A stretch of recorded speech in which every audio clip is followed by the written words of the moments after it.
Muy buenos días y bienvenidos nuevamente a Sin Guión. Hoy vamos a hablar, bueno, de lo que es noticia, por supuesto, desde ayer. Se acabó el caso Cócteles, se acabó para siempre. ¿A qué fase regresa?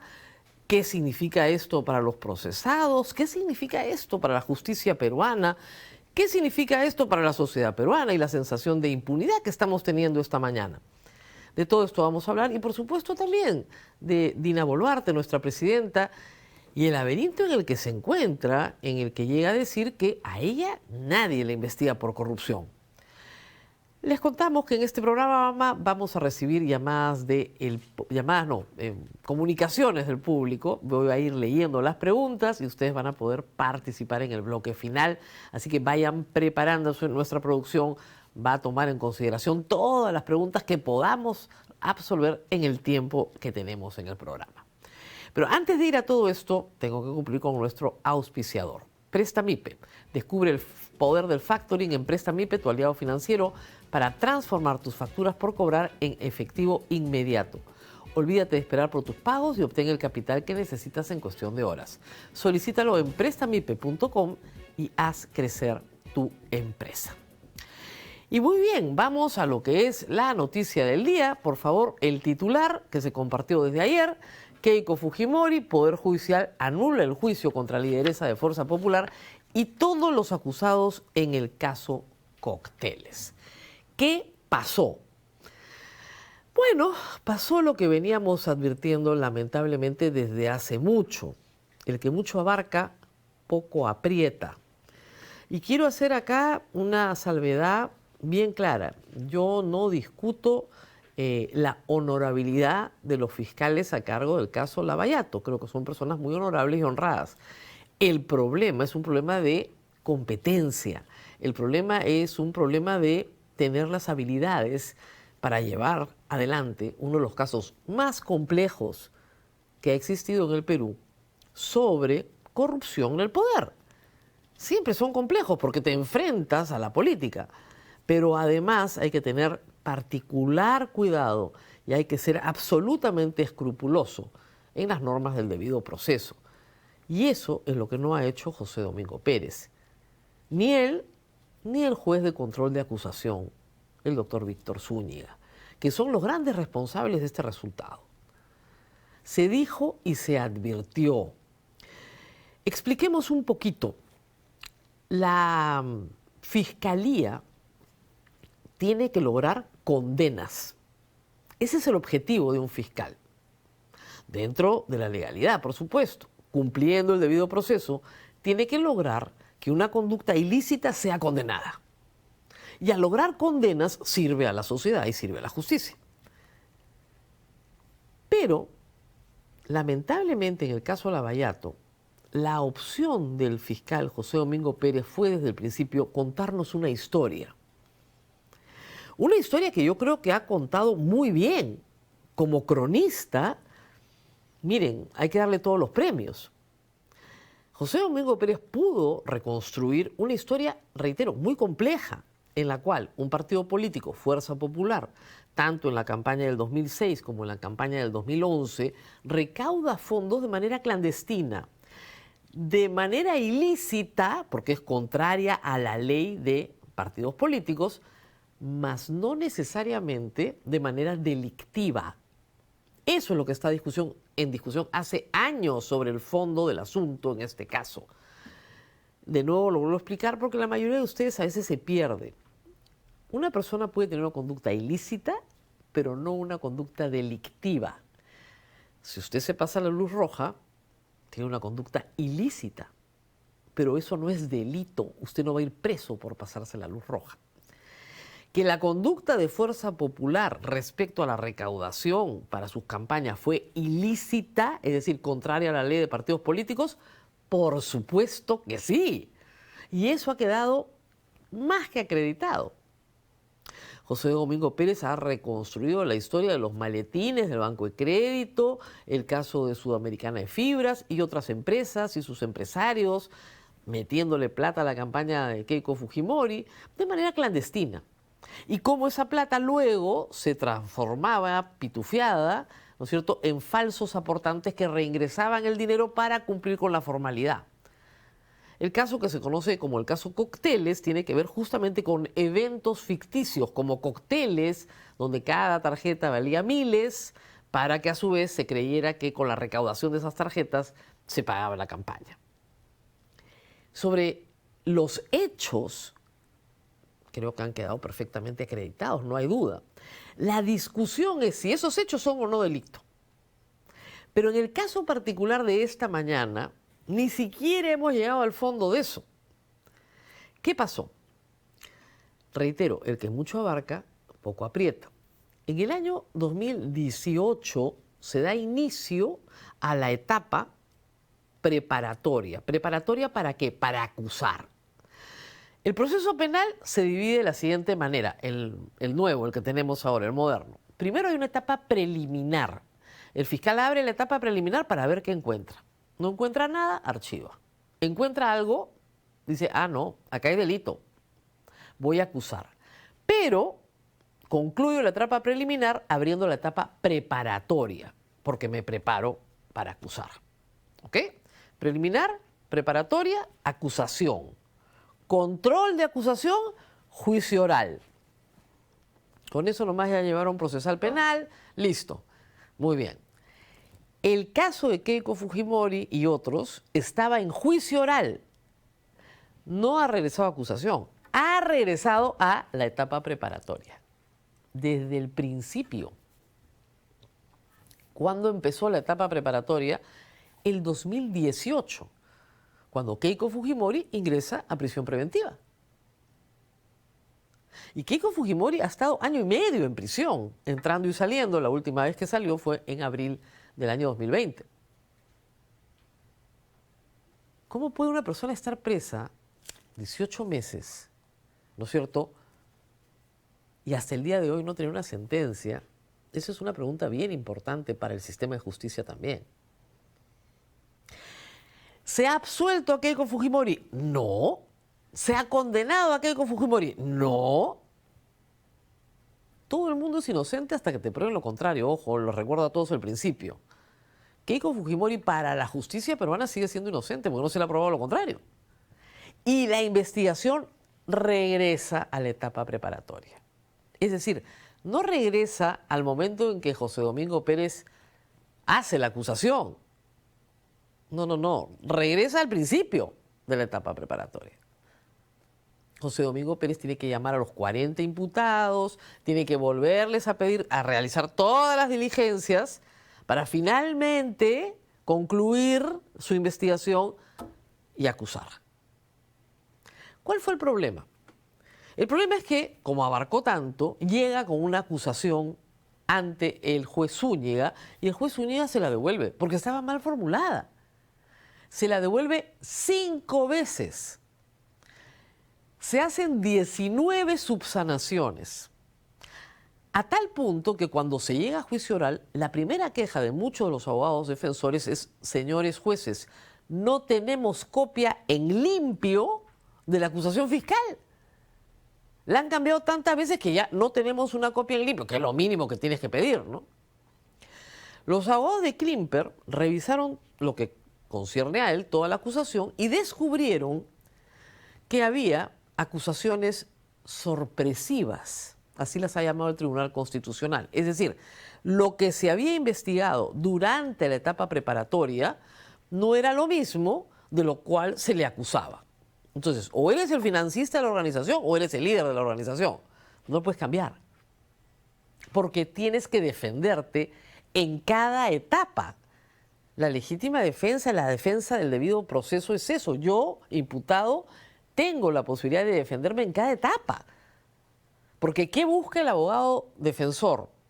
Que se archive el proceso, que haya un sobreseimiento, que ya no se siga contra esa persona.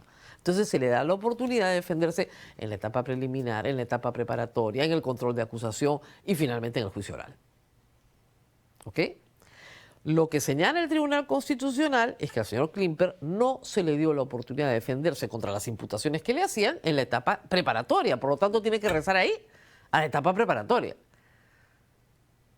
Inmediatamente los demás abogados de las demás partes en el mismo caso levantaron la mano y dijeron, a nosotros nos pasa lo mismo. Y tenemos el antecedente del caso de Arsenio Oré. Ustedes recordarán que el doctor Arsenio Oré fue incluido también en el caso Cócteles. Él y 6 abogados de su estudio. ¿Ok? También como parte de la organización criminal. El señor Arsenio Oré lleva el caso en un habeas corpus hasta el Tribunal Constitucional y el Tribunal Constitucional le da la razón al señor Arsenio Oré. Y dice, yo no soy parte de esta organización. Él gana el caso.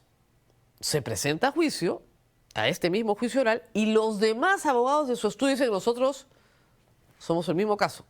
Así que, señores jueces, a nosotros también nos excluyen. Y que nos sigan en otro proceso por obstrucción de la justicia. Probablemente ya prescrito o vaya a prescribir pronto. ¿Ok?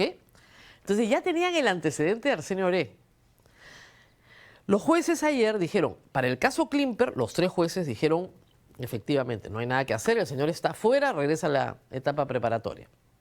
Para los demás, ahí sí se dividieron, 2-1. 2 jueces dijeron, sí, efectivamente, son tantas las nulidades que no vamos a poder salvar el proceso. No hay forma. Nulo todo lo actuado, se suspende la sesión. Una de las juezas dijo, no, yo sí creo que se puede seguir, pero su posición fue minoritaria. ¿Ok? Eso es lo que ha pasado ayer. Por lo tanto, todo regresa. Y acá comienzan a jugar los plazos. A ver, si el delito de lavado de activos tiene como pena máxima 20 años, el plazo de prescripción es 20 años. ¿Ok? Los hechos que acontecieron el 2006, esa es la primera campaña de Keiko Fujimori, prescriben el 2026. Estamos a la vuelta de la esquina. Y los hechos de la campaña del 2011, que esa es la más grande, la más fuerte si quieren, que es la que ella realiza contra Humala, prescriben el 2031. Si la etapa preparatoria para el señor José Domingo Pérez duró del 2018 al 2024, cuando ya se concluyó, la etapa preparatoria y la acusación, el control de acusación, demoró 6 años.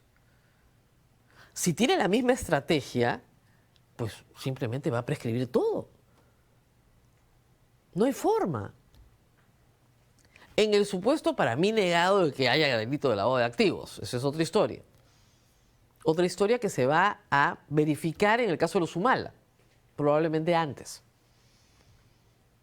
¿Qué tiene que hacer el fiscal José Domingo Pérez? Cambiar la estrategia. Y comenzar a imputar por delitos en los que podría tener más sentido imputar, antes de que se le venza el plazo de prescripción, como enriquecimiento ilícito, por ejemplo, para Keiko Fujimori y para Mark Vito, por ejemplo. Hay varios caminos, varias alternativas, pero lo que es cierto es que a este fiscal le conviene muchísimo a todos los imputados. Hay algunos que han salido a decir, no, hay que cambiar de fiscal porque es evidente que no tiene la competencia para ir al caso. Pero ninguno de los imputados lo ha dicho, ¿ah? Están felices con José Domingo Pérez porque se la pueden ganar facilísima una y otra vez. Respecto del juez Víctor Zúñiga, sabemos que ha renunciado, pero no le han aceptado la renuncia por la carga procesal que tiene. Pero él es en parte responsable también porque no debió haber permitido que pasara una acusación fiscal como la que presentó José Domingo Pérez. Si tú presentas una acusación fiscal de 12.000 páginas y 1.000 testigos, te vas a equivocar, pues.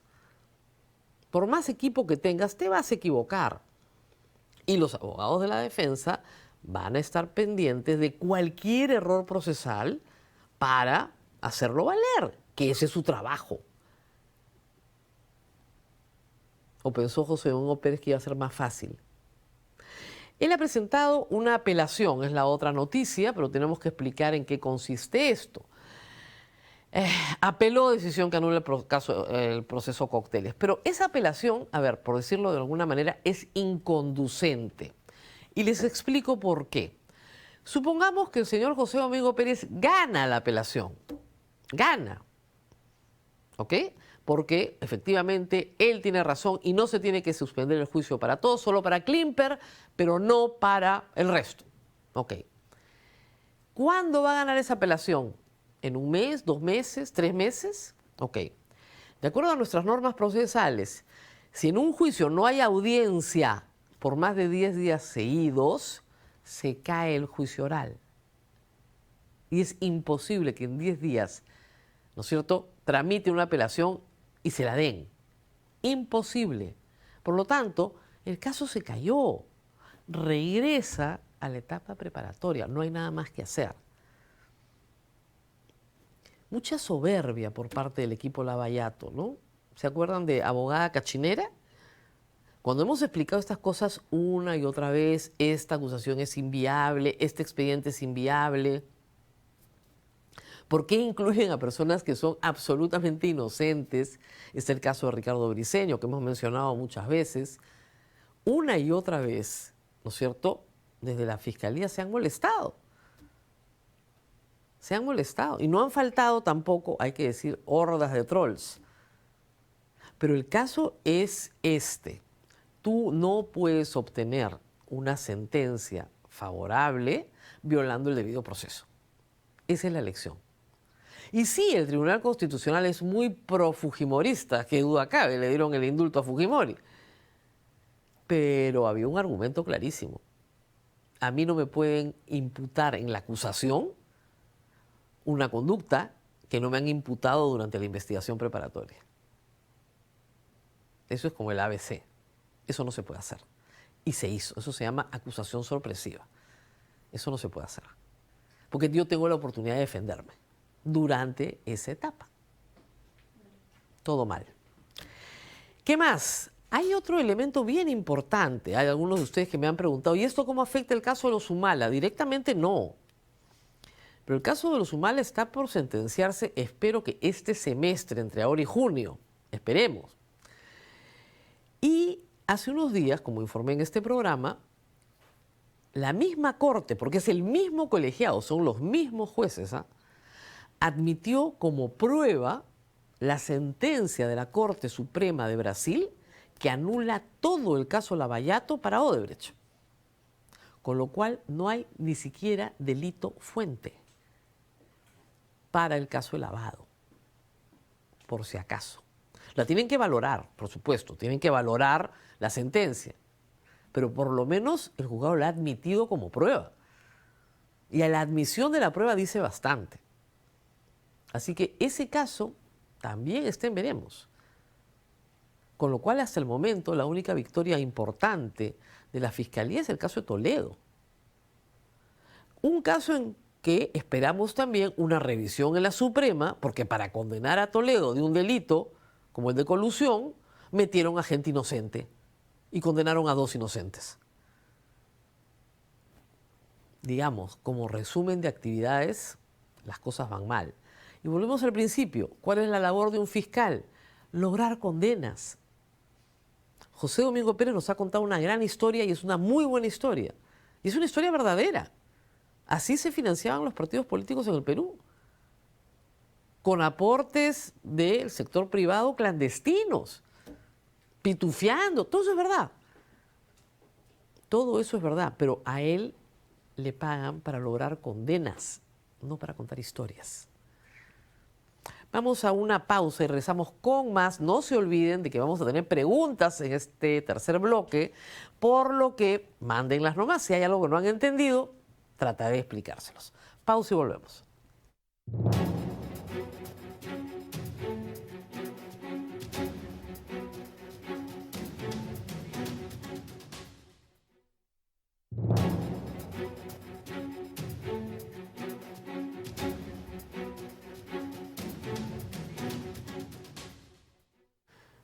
Dice mi productor que estoy hablando mucho, que la Corte. Bueno, tengo que explicar un caso bien complicado, que además genera en todos ustedes una enorme sensación de impunidad. Pero vamos con Dina Boluarte, porque ayer también hizo noticia. La señora presidenta ayer declaró, por favor, durante 4 horas ante la Fiscalía por el presunto abandono de cargo, ¿no es cierto? Y a la salida, su abogado, el doctor Portugal, que es un personaje muy interesante, la verdad, muy colorido en su forma de hablar, dijo que la señora presidenta había sido operada consciente. Bien macha la señora, pucha, que sin anestesia, con anestesia local nomás. El señor Morgan Quero, ministro de Educación, dijo que la señora presidenta se había sometido a una operación para corregir la desviación del tabique. Es una operación bien compleja porque te tienen que romper la nariz, ¿ok? Y volverte a poner el hueso en su sitio. Normalmente la hace un cirujano otorrinolaringólogo. ¿Por qué la hizo un cirujano plástico? No sé, no lo explicaron ayer.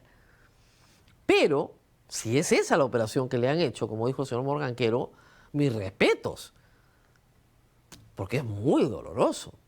Y sin anestesia, ver cómo tú conscientemente en todo momento te van rompiendo la nariz, aracho, solo con anestesia local, 40 minutos nada más, bien bravo, ¿eh?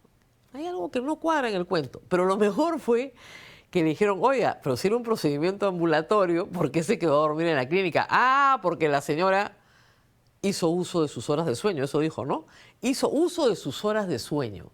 Bueno, creo que todos los seres humanos hacemos uso de nuestra hora de sueño durmiendo, ¿no? Eso es lo normal. Y que no durmiera en su casa no tenía nada que ver. Nada que ver. Oiga, pero si está internada en una clínica, entonces el procedimiento no es ambulatorio, pues. Ambulatorio quiere decir que entras y sales, ¿no? El mismo día. No te quedas a dormir en la clínica. Entonces ella tuvo un procedimiento ambulatorio quedándose a dormir en la clínica. Ay, deberían ponerse un poquito más de acuerdo en el cuento, ¿no? El abogado de Portugal sostiene que la señora presidenta no tenía que pedirle permiso a nadie, porque la Constitución no le manda pedirle permiso para operarse. Ese es un argumento que van a escuchar mucho, porque efectivamente la Constitución no dice la presidenta pide permiso para operarse, no lo dice en esos términos. La Constitución no lo dice todo, pero dice que el Congreso declara la incapacidad física temporal. ¿Cómo la va a declarar si no está enterada de nada? Porque la persona que tiene que poner de manifiesto esta situación no la pone de manifiesto. Muy bien. ¿Qué más, por favor? Ah, esto es genial. Luego de dar esta larga declaración, ayer, regresó en la tarde a una actividad municipal, ¿no? Muy interesante, con lideresas de todo el país, y les dijo lo que van a escuchar a continuación. El videíto, por favor. Felicitar por no rendirse a ese acoso político. Yo ya perdí la cuenta, no sé cuántas carpetas fiscales tengo. Por todo, pero ninguna, y lo digo con la frente en alto y sin rabo de paja, ninguna por actos de corrupción. Yo me comprometí con el pueblo peruano aquel día que juramenté mi compromiso de trabajar con el Perú ante el Congreso de la República, de trabajar con las manos limpias. Y así lo estamos haciendo. La presidenta y las ministras y los ministros, a diferencia de otros gobiernos que cayeron, renunciaron o lo vacaron por temas de corrupción, a nosotros nos podrán armar 1000 carpetas, porque la verdad las arman. Y además las arman todo concatenado. Alguien suelta la noticia, lo viralizan, lo repiten, y lo repiten, y lo repiten. Y al cansancio, o porque lo repiten o porque lo hacen muy rápido, abren las carpetas fiscales. Y nosotros vamos a ir a responder con la tranquilidad y la paz en el alma. Porque, repito, no tenemos rabo de paja ni nada que esconder. Absolutamente nada. Con la frente en alto y sin rabo de paja. Lo único que tenía que era mirarse un poquito las muñecas, ¿no? Disculpen. Y recordar los Rolex. Los Rolex. Es un caso de enriquecimiento ilícito, donde ella está confesa, porque ella dice que sí recibió de Oscorima. ¡Wow! Lo que hace el poder, ¿no? ¿Cómo confunde a la gente? Realmente cómo marea? ¿Y los dinámicos del centro? ¿Qué cosa cree que es? Es un caso de corrupción también. Y su reunión con Patricia Benavides es un caso de cohecho. O sea, ¿Cómo que no tengo expedientes de corrupción? Ah, además tiene 50 muertos, que le debe parecer poca cosa. Porque si no tiene rabo de paja y va con la frente en alto, con 50 muertos. No son cosas menores. Efectivamente, el abandono de cargo, la infracción constitucional, es de lo más suave que tiene, en comparación con todo lo demás. No son cosas menores. Y Caliwarma es un caso que crece, crece y crece, y llega directamente a la época en la que ella fue ministra. Y su hermano está prófugo de la justicia. Y el líder del partido que la llevó al poder está prófugo de la justicia. Por Dios. Pero hay algo peor. Ayer finalmente se cumplió lo que todos preveíamos que iba a pasar. El gobierno de Dina Boluarte observa ley que restituye la detención preliminar. ¿Cuál es el truco? El truco es que hasta marzo, abril, no se va a poder restituir en el Perú la detención preliminar, porque el Congreso está en receso. El Congreso está en receso y no puede autoconvocarse si no es con 78 firmas. ¿Ok? Y supongamos que las reúnan. Lo primero que tienen que hacer antes de ver esto, aun cuando se cite solo para esto, es discutir la moción de censura que está en mesa contra Salguana, que probablemente no quiera convocar al Congreso porque lo primero que tienen que verse es su censura. ¿Ok? Porque según reglamento, cuando hay una moción en mesa de censura contra un miembro de la mesa directiva, es lo primero que se ve en la agenda. ¿No? Entonces, tienes ese pequeño problemita. Pero hasta marzo no hay detención preliminar en el Perú. ¿Eso qué quiere decir? Que ningún delincuente con video, o sea, yo puedo ser un sicario, como ahora está de moda, que me filmo matando y estoy plenamente identificado. Si me quieren detener, porque ya no hay flagrancia, ya pasó el momento del delito, me tienen que tramitar una prisión preventiva y notificarme. Y yo presentarme con abogado, defenderme, etcétera, en libertad. ¿Qué hace el sicario? Se fuga, pues. La detención preliminar era justamente para atrapar a la persona y que no se fugue. Eso no existe en el Perú hoy. Gracias al Congreso, que trató de enmendarlo, y gracias al gobierno de Dina Boluarte. Ayer el primer ministro no pudo explicar ni siquiera el contenido de la observación que han cocinado en el Ministerio de Justicia. Es un horror, ¿eh? Pero esto es una ventaja espectacular para los delincuentes. Espectacular. Todos estos que dicen que quieren pena de muerte para violadores, ¿ya?, son los que le han quitado la detención preliminar en no flagrancia a los violadores de niños. Para que se den cuenta del nivel de hipocresía que hay. Muy bien, vamos a la pausa, progresamos con todos ustedes. Ahora sí, todas las preguntas que se puedan.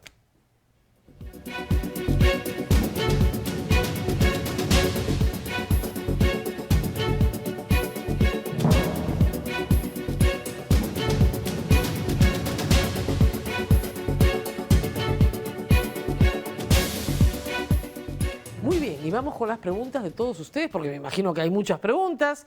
Vamos a resolver las que podamos resolver.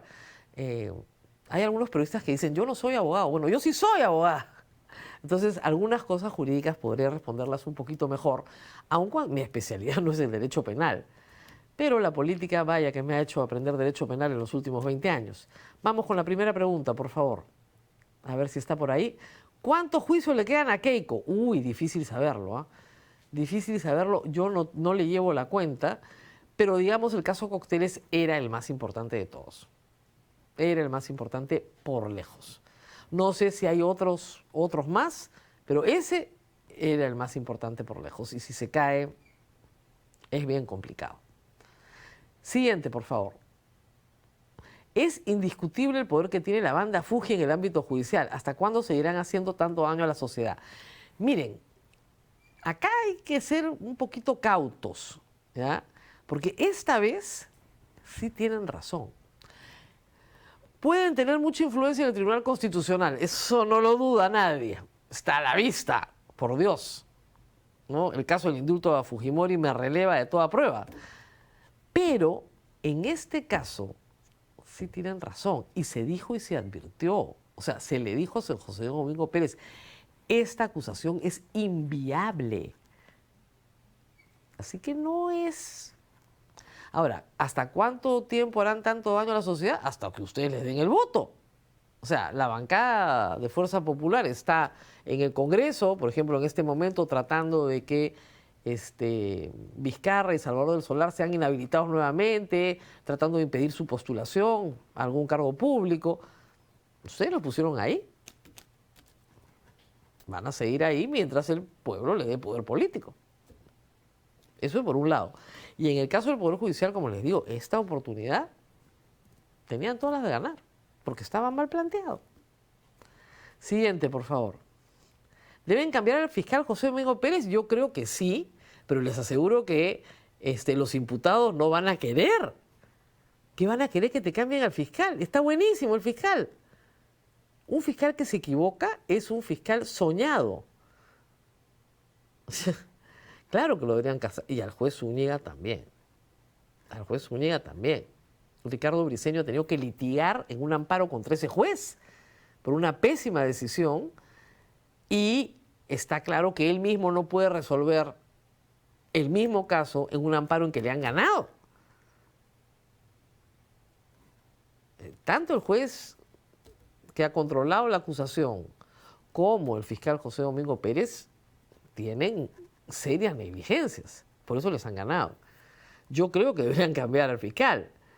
Reitero, porque ha podido contar una magnífica historia, está hiperdocumentado, en eso tiene 20 de nota, no lo gana nadie. El problema no es ese, el problema es que eso se tiene que convertir en una condena y ese salto no ha logrado darlo. Siguiente, por favor.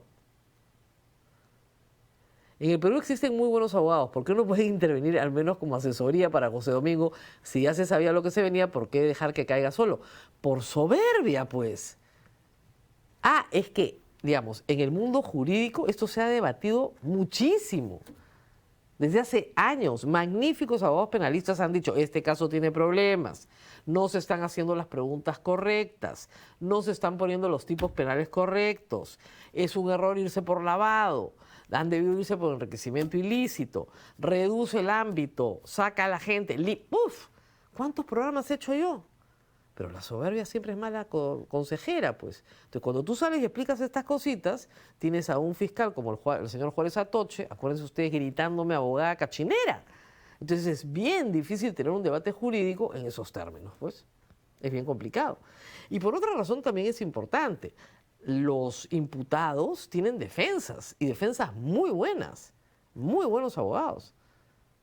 Entonces, también no son mancos. ¿Cuál es el trabajo del abogado defensor? Evitar que tu cliente sea condenado. También van a trabajar duro. Entonces, un proceso justo implica que ambas partes estén muy bien defendidas. La soberbia es una muy mala consejera en estos casos. Siguiente, por favor. ¿Este acontecimiento puede abrir una puerta para una eventual postulación de Keiko en el 2026? De todas maneras. Pero de todas maneras, Keiko va a postular en el 2026, qué duda cabe. Ya la puerta está abierta hace tiempo. La puerta no ha estado cerrada. Para nada. Nunca ha estado cerrada. Hubieran tenido que condenarla antes del 2026. Eso es imposible. En este momento, imposible. O sea, José Domingo Pérez rectificando su conducta, cambiando, no menos de 2 años para lograr empezar el juicio oral. No menos de 2 años. Ya pasaron las elecciones. Cambiando toda la estrategia, rectificando, dividiendo procesos, en fin. 2 años, por lo menos. Y en 2 años, le digo, todo lo del 2006 prescribió. Siguiente pregunta, por favor. ¿Cuánta responsabilidad le alcanza a Vela? Bueno, es el supervisor. Y yo sí creo que en esa labor de supervisión de todas las fiscalías Lavallato ha podido fijar una estrategia mucho más realista, ¿no? Claro que le alcanza una responsabilidad. Este es un gran fracaso para la justicia peruana, pero un gran fracaso, de verdad. Y le alcanza responsabilidad, por supuesto, porque debió haber dicho, no señor, estamos haciendo algo que va a terminar mal. Siguiente pregunta, por favor. Vizcarra podrá postular a las elecciones presidenciales. A estas alturas depende del Tribunal Constitucional y si no, depende de la Corte Interamericana de Derechos Humanos, que son las dos únicas instancias que lo pueden habilitar para postular. En este momento está inhabilitado por el Congreso.